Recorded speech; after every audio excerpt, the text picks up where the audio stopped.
Merci, monsieur le Président. Monsieur le rapporteur, bon, c'est vrai que le dispositif est encadré.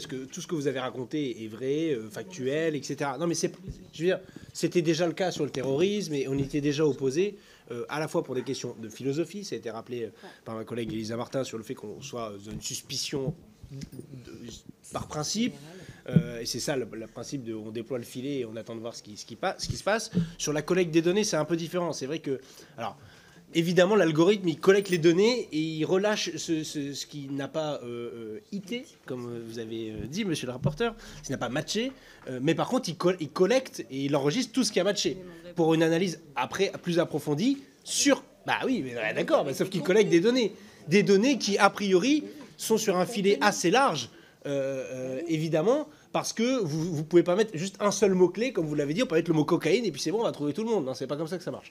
Par ailleurs, c'est ça qui est contre-intuitif ou et je comprends les services de renseignement finalement qui réclament de pouvoir faire large, parce que quand vous restreignez à criminalité organisée uniquement sur stup, c'est improgrammable en fait en réalité l'algorithme.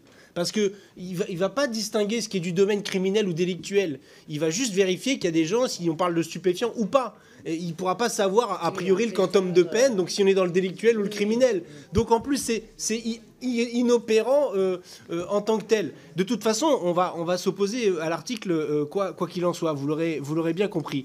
Mais encore une fois, la vérité, c'est qu'à la fin... Quand on fait les enquêtes judiciaires, quand on arrête les trafics, etc., c'est parce qu'on le fait dans le monde tangible, en fait, dans le monde, comment on dit ça, palpable. C'est-à-dire que la drogue, elle n'est pas dématérialisée dans le mail. Hein. Elle existe vraiment. Et c'est ça qu'on va saisir, c'est ça qu'on va empêcher de consommer. Pareil pour un certain nombre de choses. Et donc, finalement, on voit bien que cette technique-là, elle est disproportionnée et elle ne sera pas efficace.